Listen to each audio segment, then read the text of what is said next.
Hello, नमस्कार, वंदे मातरम। आप सभी को एक बार फिर से श्योर सिलेक्शन यूट्यूब परिवार में स्वागत है। आशा करता हूं आप सब स्वस्थ होंगे, मस्त होंगे, दुरुस्त होंगे। आज का करंट अफेयर्स यानी 6 मार्च 2022 का करंट अफेयर्स लेकर मैं आप सभी के सामने हाजिर हो गया हूं, जो सभी प्रतियोगी परीक्षाओं के लिए बहुत ही महत्वपूर्ण होंगे।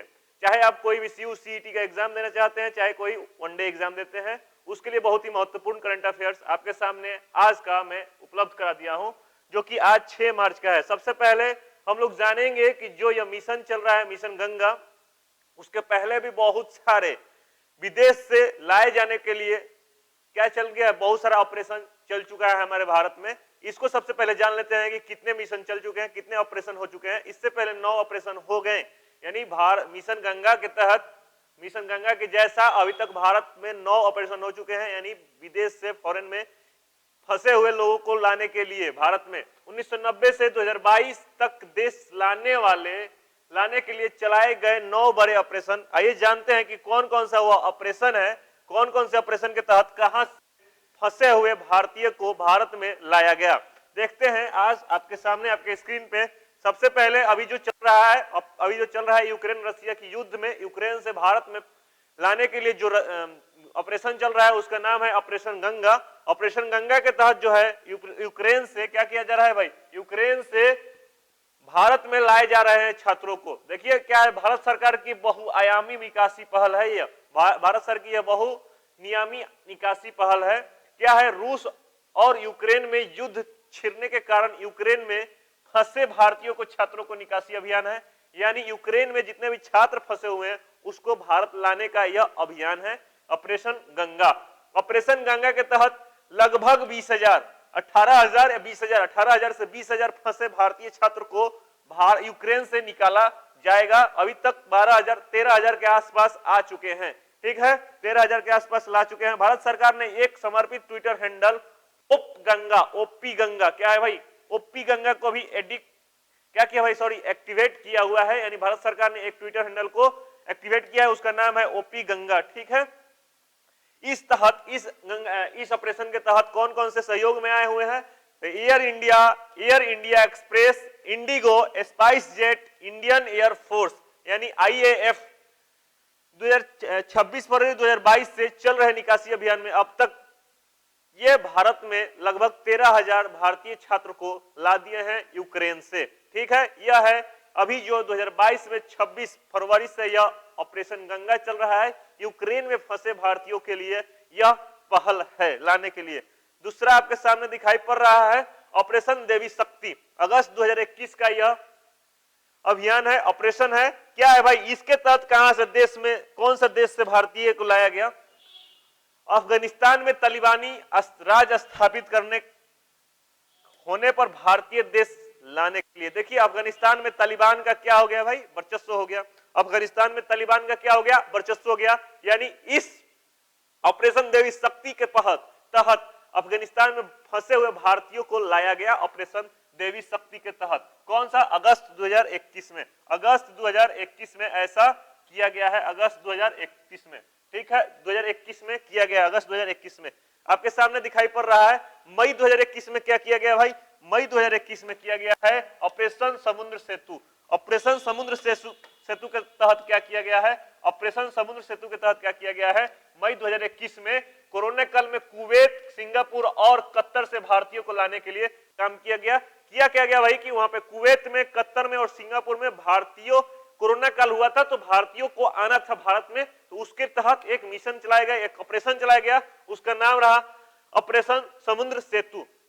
ऑपरेशन समुद्र सेतु के तहत क्या किया गया भाई, कुवैत, सिंगापुर और कतर से भारतीयों को वापस लाया गया उस कोरोना पीरियड में। ठीक है, मई 2021 में ही एक चलाया गया ऑपरेशन वंदे भारत, ऑपरेशन वंदे भारत चलाया गया मई 2021 में ही। इसमें क्या हुआ, कोरोना काल में विदेशों में फंसे भारतीयों को लाने के लिए किया गया।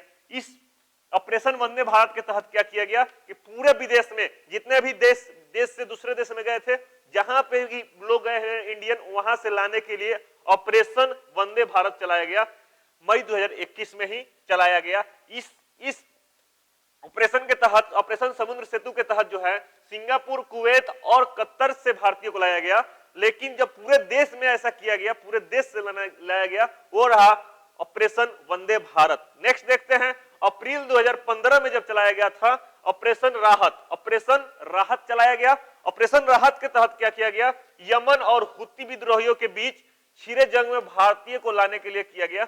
यमन और हुती विद्रोहियों के बीच क्या हो गया, जंग छिड़ गया था, यमन से भारतीयों को लाने के लिए ऐसा किया गया था। ऑपरेशन राहत अप्रैल 2015 में चलाया गया। ये जितने भी अभी तक आपके सामने दिखाई पड़ रहे हैं, जितने भी ऑपरेशन दिखाई पड़ रहे हैं, अभी तक भाजपा की सरकार में ही ऐसा किया गया है। ठीक है, नेक्स्ट देखते हैं आपके सामने 2015 में ही ऑपरेशन मैत्री चलाया गया। ऑपरेशन मैत्री के तहत क्या किया गया, अप्रैल 2015 में ही चलाया गया। नेपाल में भूकंप के दौरान भारतीयों को वापस लाने के लिए किया गया। ऑपरेशन मैत्री यानी 2015 में भूकंप के दौरान जो नेपाल में भूकंप आया था, उसके तहत भारतीय जितने भी फंसे हुए थे नेपाल में, काठमांडू में बहुत ही बड़ा भूकंप आया था, बहुत ही ज्यादा खतरनाक रिएक्टर स्केल वाला भूकंप आया था, वहां से भारतीयों को फंसे हुए भारतीयों को लाने के लिए भारत सरकार ने क्या चलाया, ऑपरेशन मैत्री चलाया। अप्रैल 2015 में ही चलाया हुआ था। फरवरी 2011 में जब यहाँ पे कांग्रेस की सरकार थी, फरवरी 2011 में क्या चलाया गया भाई, operation safe home coming. Operation safe home coming क्या है भाई, कहां से लाया गया, इस बात को ध्यान में रखिएगा, देश अवश्य याद रखिएगा, क्योंकि इससे क्वेश्चन आगामी एग्जाम में सभी प्रतियोगी परीक्षाओं में जरूर बनेंगे, एक ना एक बनेंगे, एक ना एक जरूर प्रतियोगी परीक्षाओं में एग्जाम में बनने वाले हैं। लीबिया, मिस्र और माल्टा के बीच जंग के दौरान भारतीयों को लाने के लिए किया गया। यानी जब 2011 में लीबिया, मिस्र और माल्टा के बीच जंग छिड़ गया हुआ था, तो उस समय भारतीयों को लाने के लिए ऑपरेशन सेफ होम कमिंग चलाया गया। ऑपरेशन सेफ होम कमिंग चलाया गया। जुलाई 2006 में भी एक ऑपरेशन चलाया गया, वो रहा ऑपरेशन सुकून। ऑपरेशन सुकून रहा, उस ऑपरेशन का नाम रहा ऑपरेशन सुकून। ऑपरेशन सुकून के तहत जो है वो क्या किया गया, इजराइल और लेबनान के बीच जंग के बीच भारतीयों को लाने के लिए किया गया।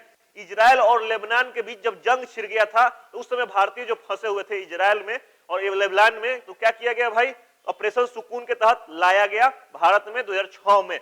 ठीक है, अगस्त 1990 में क्या किया गया, कुवैत एयरलिफ्ट किया गया। एयरलिफ्ट मूवी भी आ गया था, एयरलिफ्ट मूवी भी आया हुआ है, ठीक ना, अक्षय कुमार का एयरलिफ्ट। अगस्त 1990 में कुवैत एयरलिफ्ट चलाया गया। क्या हुआ था भाई, इराक और कुवैत के बीच जंग के दौरान भारतीय को लाने के लिए कुवैत एयरलिफ्ट चलाया गया। अभी मैं काउंट करवा देता हूं कि कितने अभी तक ऑपरेशन चला दिए गए, यानी विदेश में फंसे भारतीयों को भारत में लाने के लिए ये सब ऑपरेशन चलाए गए। कौन कौन से देश से लाया गया, तो 1990 में सबसे पहला एयरलिफ्ट किया गया था इराक और कुवैत के बीच जंग छिड़ने के दौरान कुवैत से लाने के लिए। ऑपरेशन सुकून जो है कि लेबनान, इजराइल और लेबनान के बीच में फंसे हुए जितने भारतीय थे लाने के लिए किया गया। 2011 में ऑपरेशन सेफ होम कमिंग किया गया, लीबिया, मिस्र, माल्टा के बीच जंग छिड़ गया था, उस समय भारतीय को लाने के लिए। ऑपरेशन मैत्री, ये चारों का चारों आपके सामने दिखाई पड़ रहा है। चार हुआ या पांच, 1 2 3 4, चार हुए। ठीक है, पीछे में यहाँ पे दिखाई पड़ रहा है ऑपरेशन राहत, 2015 में ऐसा हुआ, यमन और हुती के बीच में हुआ था, जंग छिड़ गया था तो भारतीय उसमें फंस गए थे। और ऑपरेशन वंदे भारत यानी कोरोना काल के लिए है ऑपरेशन वंदे भारत, और ऑपरेशन समुद्र सेतु 4 और 3 7, और यहाँ पे आपके सामने दिखाई पड़ेगा अभी ऑपरेशन देवी शक्ति 8वां नंबर। इसमें क्या हुआ था कि अफगानिस्तान और तालिबान के बीच, अफगानिस्तान पर तालिबान का क्या हुआ, कब्जा हो गया, तो उसमें भारतीय फंसे हुए थे, तो ऑपरेशन देवी शक्ति के तहत आए भारत में। और अभी जो चल रहा है, फिलहाल में जो चल रहा है, यूक्रेन और रसिया के मध्य जो युद्ध छिड़ गया है, यूक्रेन में फंसे भारतीयों को भारत में लाने के लिए ऑपरेशन गंगा के तहत भारतीयों को लाया जा रहा है। उसमें जो है air India express, Indigo, spice jet, Indian air force के मदद से भारतीयों को वहां से लाया जा रहा है। देखते हैं आगे आप सभी के सामने बहुत ही महत्वपूर्ण, आज का बहुत ही महत्वपूर्ण करंट अफेयर्स है क्या भाई। विश्व रैंकिंग में पहलवान रवि को तीसरा और बजरंग को छठा स्थान मिल गया। विश्व रैंकिंग जो जारी किया जाता है पहलवानी में, रेसलिंग में, तो भारत के रवि बिश्नोई और क्या है भाई बजरंग पुनिया, रवि को और बजरंग पुनिया को जो है छठा स्थान मिल गया है, और रवि जी को मिला है तीसरा स्थान मिला हुआ है। तीसरा स्थान रवि जी को मिला हुआ है और बजरंग पुनिया को छठा स्थान मिला हुआ है विश्व रैंकिंग में। आइए पढ़ते हैं थोड़ा सा। यूनाइटेड वर्ल्ड रेसलिंग ने रैंकिंग लिस्ट जारी किया है। यूनाइटेड वर्ल्ड रेसलिंग ने रेसलिंग लिंक जारी किया हुआ है, लिस्ट जारी किया हुआ है। इसमें इस बार भारतीय पहलवानों में टोक्यो ओलंपिक पदक विजेता रवि बिश्नोई मैंने बोल दिया था, एक रवि कुमार के अलावा भारतीय पहलवानों के अच्छी रैंकिंग नहीं मिली। रैंकिंग में प्रतियोगी खेलों खेलने वाले 57 किलोग्राम में रवि को तृतीय स्थान मिला है। इस वर्ग में प्रथम पर यूएस और द्वितीय स्थान पर रूस के पहलवान हैं, यानी पहले स्थान पर यूनाइटेड स्टेट के रहे हैं और दूसरे स्थान पर जो रहे हैं रूस के पहलवान रहे हैं। ठीक है, 65 किलोग्राम में टोक्यो ओलंपिक पदक विजेता बजरंग पुनिया, टोक्यो ओलंपिक पदक विजेता जो है बजरंग पुनिया, इनको छठा स्थान मिला हुआ है। बजरंग ने रैंकिंग प्रतियोगिता में भाग नहीं लिया था, इसलिए उनका रैंक नीचे रहना ही था, क्योंकि इन्होंने रैंकिंग प्रतियोगिता में भाग लिया ही नहीं था। वहीं रैंकिंग प्रतियोगिता खेलने वाले 86 किलोग्राम में दीपक पुनिया को 10वां स्थान मिला है। लड़कियों के वर्ग में 55 किलोग्राम में पिंकी को मिला हुआ, पिंकी और 57 किलोग्राम में अंशु को 5वां रैंक मिला हुआ है। 59 किलोग्राम में जो है सरिता को तृतीय स्थान मिला हुआ है। यह रहा वर्ल्ड रेसलिंग लिस्ट जो जारी किया जाता है, उसमें जो है दो भारतीय महत्वपूर्ण साबित हुए हैं, वो है रवि कुमार और बजरंग पुनिया। ठीक है, रवि कुमार को जो मिला हुआ है वो मिला हुआ है आपके सामने 57 किलोग्राम के तीसरा रैंक मिला है, और उसमें 1 नंबर पे यूएसए के खिलाड़ी रहा है, 2 नंबर पे रसिया का। जबकि बजरंग पुनिया 65 किलोग्राम के रहे हैं, लेकिन इन्होंने क्या किया भाई, रैंकिंग वाले खेल में भाग नहीं लिया था, इसलिए ऐसा इनके साथ हुआ है। नेक्स्ट देखते हैं आपके सामने आपके स्क्रीन पे, नौसेना जो किया है, नौसेना ने आईएनएस के साथ इंडियन नेविगेशन सिस्टम के चेन्नई से ब्रह्मोस का सफल परीक्षण किया। ब्रह्मोस का सफल परीक्षण कर लिया है इंडियन नौसेना ने। इंडियन नेवी ने क्या किया है भाई, आईएनएस चेन्नई से ब्रह्मोस का सफल परीक्षण कर लिया है, इस बात को ध्यान में रखिएगा। ब्रह्मोस मिसाइल के उन्नत संस्करण की लंबी दूरी की सटीक प्रहार क्षमता का शनिवार को युद्धपोत आईएनएस चेन्नई से सफल परीक्षण किया गया। आपके सामने दिखाई पड़ रहा है, आईएनएस से यह सफल परीक्षण किया गया है। सटीक, एकदम सटीक यह सफल परीक्षण हुआ है, आईएनएस चेन्नई से हुआ है। ठीक है ना, ब्रह्मोस का सफल परीक्षण हो चुका है, इस बात को ध्यान में रखिएगा। यानी भारत अभी अब क्या कर रहा है, मजबूती की ओर बढ़ रहा है। आइए देखते हैं भारत की देश की बेटी, एक बहुत ही महत्वपूर्ण है क्या भाई, है यह कि यहाँ पे भारतीय 6 विश्व कप खेलने वाली पहली महिला क्रिकेटर बन गई है मिताली राज, यानी पहली महिला क्रिकेटर बन गई हैं, 6 विश्व कप खेल चुकी हैं। 6 विश्व कप आपके सामने एक मिताली राज दिखाई पड़ रही हैं, 6 विश्व कप खेल चुकी हैं, 6 विश्व कप खेल चुकी हैं। ठीक है, आगे देखते हैं है क्या भाई कि इन्होंने 2022 में क्या किया है, 2022 में क्या करने जा रहे हैं, महिला विश्व कप 2022 पहले मैच में पाकिस्तान के खिलाफ टीम में शामिल रहने के बाद कप्तान मिताली राज 6 विश्व कप खेलने वाली पहली महिला क्रिकेटर यह बन गई हैं। मिताली ने 2000 में पहली बार विश्व कप में हिस्सा लिया था, यानी 2000 में पहली बार उन्होंने विश्व कप में हिस्सा लिया था। सन 2000 में उन्होंने पहली बार हिस्सा लिया था। 2005 में, 2009 में, 2013 में, 2017 में और 2022 में इन्होंने क्या किया भाई, विश्व कप खेला, यानी पहली महिला क्रिकेटर बनी है 6 विश्व कप खेलने वाली। ठीक ना, आगे देखते हैं आपके सामने आपके स्क्रीन पे, भारत में 20 वर्षों में लगभग 20% प्रजातियां हुई खत्म, यानी भारत की 20% जो है प्रजाति खत्म हो गई हैं, एक्सटिंक्ट हो गई हैं। ये किसके द्वारा जारी किया गया है, यानी जूलॉजिकल सर्वेक्षण प्रमुख के द्वारा कहा गया है। जूलॉजिकल सर्वेक्षण प्रमुख के द्वारा ऐसा कहा गया है कि भारत की 20 वर्षों में 20% प्रजातियां क्या है, एक्सटिंक्ट कर गई है। एक्सटिंक्ट यानी खत्म हो गई हैं, विलुप्त हो गई हैं। जानते हैं थोड़ा सा, 20% से अधिक प्रजातियां खत्म हुई हैं। विभाग के प्रमुख ने कहा मानवीय गतिविधियों के कारण, ये हम लोग के अत्याचार की वजह से ऐसा हुआ है। मानवीय गतिविधियों के कारण दुनिया में हर दिन लगभग 150 प्रजातियां और हर साल लगभग 18,000 से 55,000 प्रजातियां विलुप्त हो जाती हैं। हर दिन, यानी प्रत्येक दिन 150 से अधिक प्रजातियां जो है विलुप्त हो रही हैं। प्रत्येक दिन 150 से अधिक प्रजातियां जो है विलुप्त हो रही है। ठीक है, इस बात को ध्यान में रखिएगा। और पूरा साल में ऐसा हो रहा है कि 18,000 से 55,000 प्रजातियां जो है कि विलुप्त हो रही हैं। अगले 30 वर्षों में प्रत्येक 8 में से एक पौधों की प्रजाति पर विलुप्त होने का खतरा रहेगा। और उन्होंने ऐसा अनुमान भी लगाया है कि आने वाले अगले 30 सालों में प्रत्येक 8 प्रकार के पौधों पर एक पौधों पर संकट रहेगा कि यह खत्म हो जाएगा। ऐसा उन्होंने अनुमान लगाया हुआ है। कौन सा, जूलॉजिकल सर्वेक्षण के प्रमुख ने कहा है। नेक्स्ट देखते हैं आपके सामने आपके स्क्रीन पे, आज का है बहुत ही महत्वपूर्ण है क्या भाई, जडेजा ने करनामा ही करनामा कर दिया है। जडेजा तो सबसे पहले 1986 का रिकॉर्ड तोड़ा कपिल देव का, और बैटिंग जब किया होता 7वें नंबर पे, इंडियन क्रिकेटर के रूप में 7वें नंबर पे सबसे ज्यादा रन बनाने वाले सर जडेजा बने। उन्होंने एक और कारनामा किया, श्रीलंका टेस्ट के दौरान उन्होंने 5 विकेट लिया और ऐसा करने वाले भारत के तीसरे खिलाड़ी बन गए। देखते हैं आपके सामने आपके स्क्रीन पे। उससे पहले क्या है, अश्विन के बारे में है, सही सॉरी, इससे पहले अश्विन के बारे में, उसके बाद जडेजा के बारे में बातें करेंगे।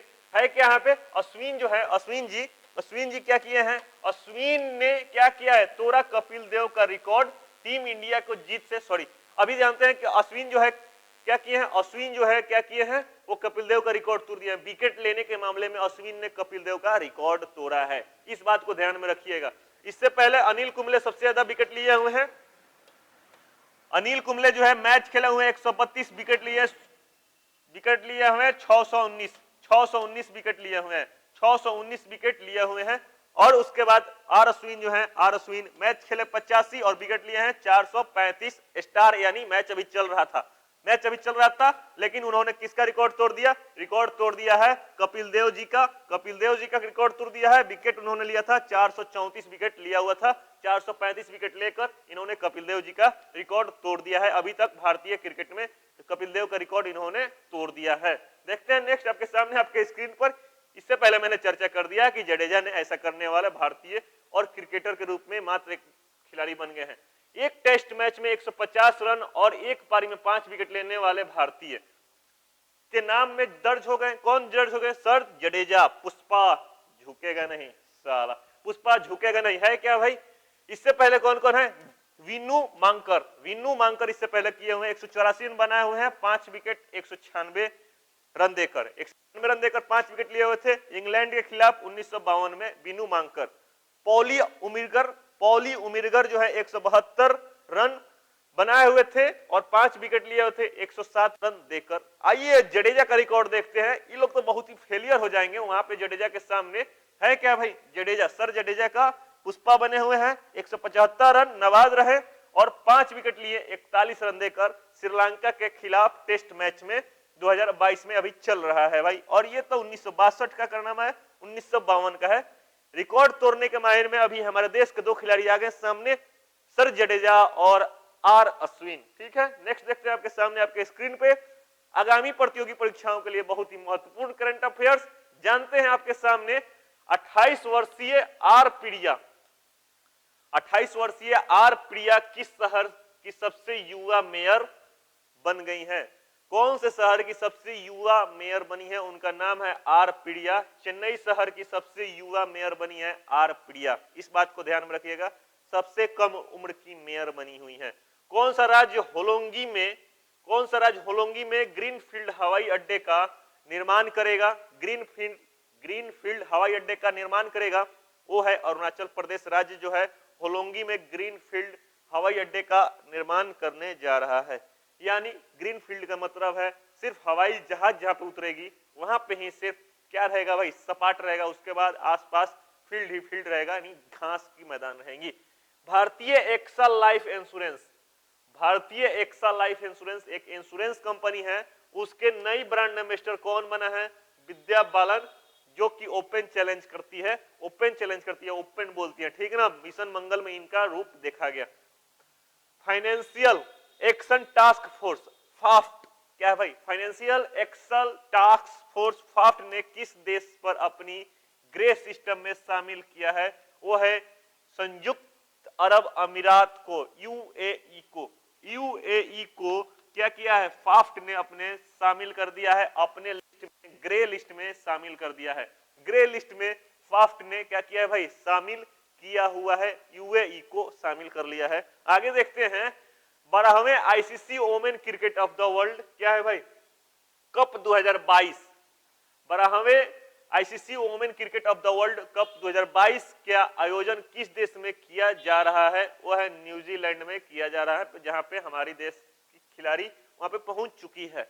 द मिलेनियम, ये ऑलरेडी मैं चर्चा कर चुका हूं, the millennium yogi a modern day parable about reclaiming one's life पुस्तक के लेखक कौन है? दीपम चटर्जी। दीपम चटर्जी का लेखक द मिलेनियम योगी के लेखक जो बने हैं दीपम चटर्जी हैं। ठीक है, आगे देखते हैं आपके सामने आपके स्क्रीन पे।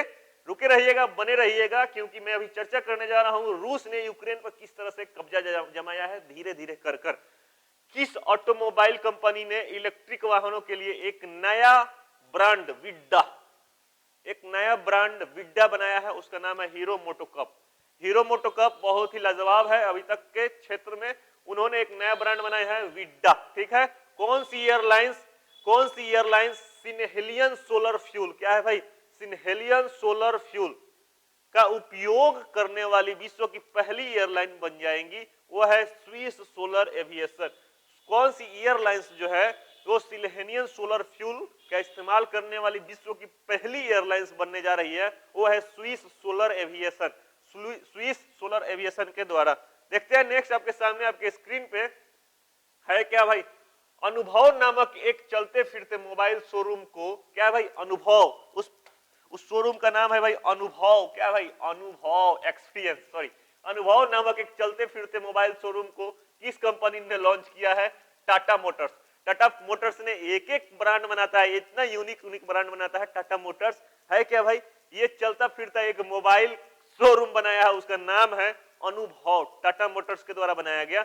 इंडियन होटल्स कंपनी लिमिटेड, क्या है भाई?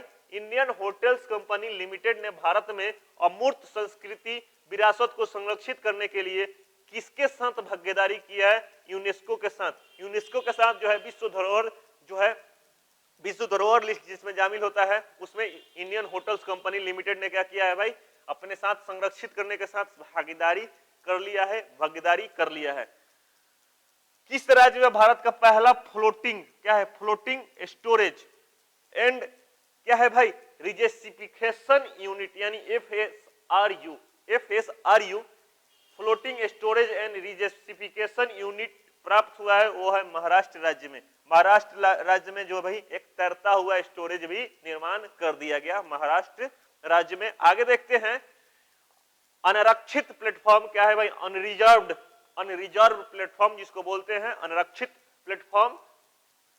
टिकट के लिए IRCTC जो है, इंडियन रेलवे जो है टिकट वाले ने किस कंपनी के साथ समझौता ज्ञापन पर हस्ताक्षर किया है? वो है पेटीएम के साथ। पेटीएम करो दिल खुश करो। हाल ही में IITM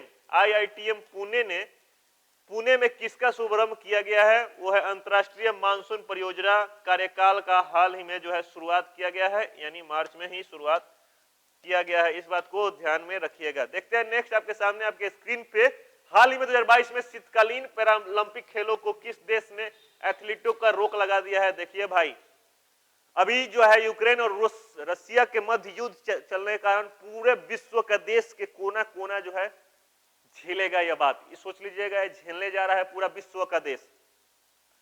इसमें क्या हुआ? अभी जितने भी गेम वगैरह चल रहा है, रूस पे रोक लग रहा है, कंपनियां रोक लगा रही है, बैंकें रोक लगा रही है, उस पे प्रतिबंध ठोका जा रहा है, तीसरा विश्व युद्ध न हो जाए। रूस तथा बेलारूस, क्या है भाई? रूस जो है, रूस का कब्जा बेलारूस पे है, तो रूस और बेलारूस के खिलाड़ियों पर क्या कर दिया गया है भाई? रोक लगा दिया गया है। यह कैसा? पैरालंपिक खेल जो है, शीतकालीन पैरालंपिक खेल पर रोक लगा दिया गया एथलीटों पर। 4 मार्च 2022 को राष्ट्रीय सुरक्षा दिवस मनाया गया। बिल्कुल सभी लोग जानते हैं कि राष्ट्रीय सुरक्षा दिवस जो है 4 मार्च को ही मनाया जाता है। इसकी विषय वस्तु यानी थीम क्या थी? थीम थी nature young mind develop safety culture. Nature young mind develop safety culture इसका थीम रखा गया। और हर साल राष्ट्रीय सुरक्षा दिवस जो है 4 मार्च को ही मनाया जाता है। सभी लोग जानते हैं कि सुरक्षा दिवस जो है 4 मार्च को ही मनाया जाता है। राष्ट्रीय सुरक्षा दिवस 4 मार्च को ही मनाया जाता है। नेक्स्ट देखते हैं आपके सामने आपके स्क्रीन पे, हाल ही में सागर परिक्रमा, क्या है भाई? सागर परिक्रमा कार्यक्रम की शुरुआत किसने किया? केंद्रीय मत्स्य पशुपालन मंत्री पुरुषोत्तम रूपाला जो है केंद्रीय मत्स्य पशुपालन मंत्री हैं, उनके द्वारा जो है सागर परियोजना का कार्यक्रम का शुभारंभ किया गया है केंद्रीय मत्स्य पशुपालन मंत्री पुरुषोत्तम रूपाला के द्वारा। सागर परियोजना कार्यक्रम का पहला चरण गुजरात में कब से शुरू किया जाएगा? तो ये शुरू कर दिया गया एक्चुअली कल से 5 मार्च से 2 दिनों के लिए जो है सबसे पहले गुजरात में ही इसका शुरुआत किया गया है। सागर परियोजना सागर परिक्रमा कार्यक्रम का शुरुआत गुजरात से ही किया गया, 5 मार्च से किया गया है। आइए जानते हैं कि क्या था दशा रूस और यूक्रेन का जब युद्ध छिड़ा 25 फरवरी को, तो क्या था दशा। 25 फरवरी को मैप के द्वारा आप देख सकते हैं कि रूस का कब्जा सबसे 2014 से ही इतना पे था। जहां जहां आपको डार्क दिख रहा है वो 2014 से ही ऐसा था, रूस ने यूक्रेन पे कब्जा जमाए रखा हुआ था। ठीक है, ये आपके सामने यूक्रेन दिख रहा है, यह आपके सामने यूक्रेन दिख रहा है। मैं इसको अंडरलाइनिंग कर रहा हूं, ठीक ना, इसको अंडरलाइनिंग कर रहा हूं। ये आपके सामने यूक्रेन दिख रहा है और जहां जहां पे आपको दिखाई पड़ रहा है, जहां जहां पे आपको दिखाई पड़ रहा है थोड़ा थोड़ा सा डार्क यानी साइडेड रीजन दिखाई पड़ रहा है, वो जो है देखिए मैं आपको दिखा रहा हूं।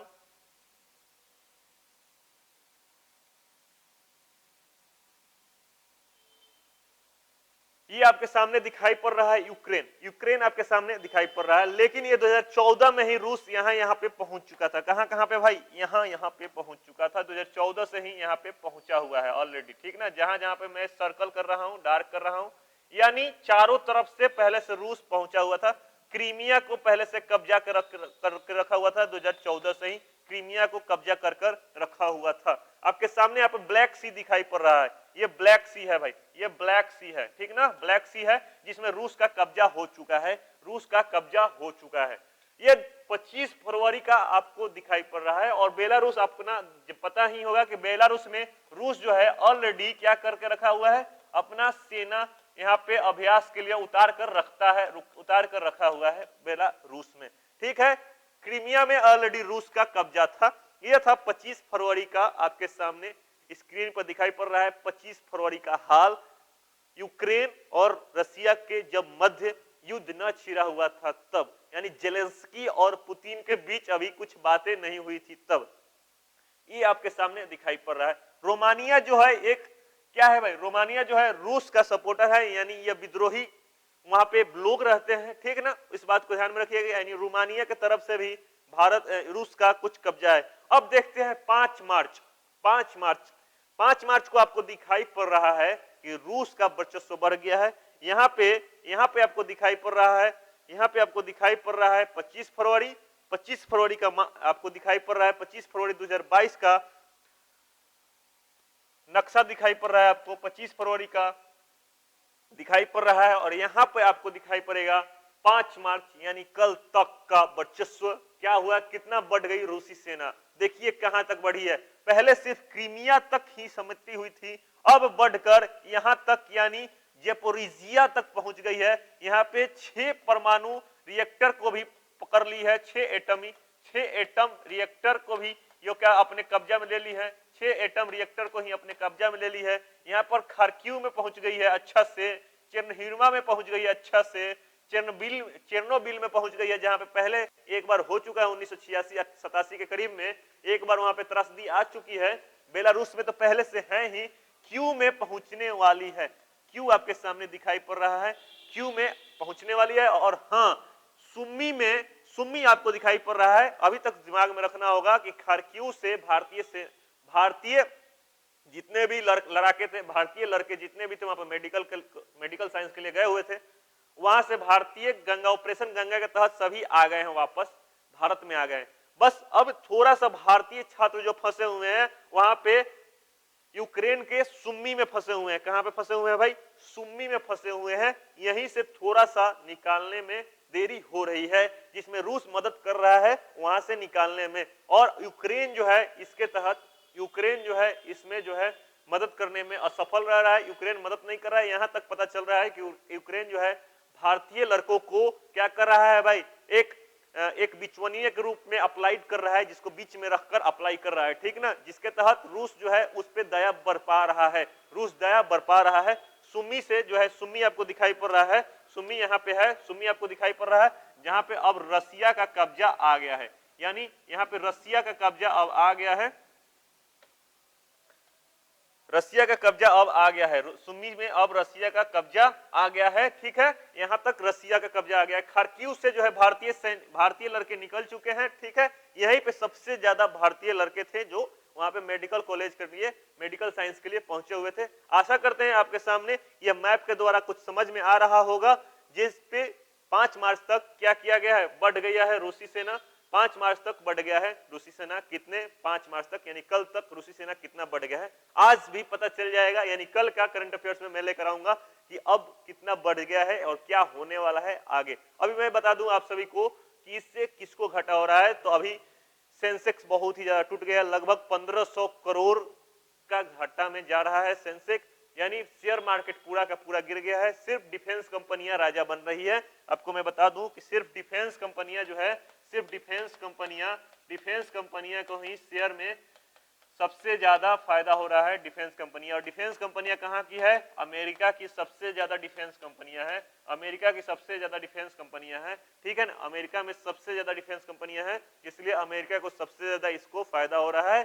क्योंकि जितने भी देश हैं, चाहे जितने भी ये यूक्रेनियंस हैं, यूक्रेन जो है सबसे ज्यादा क्या कर रहा है, हथियार सप्लाई मांग रहा है दूसरे देशों से।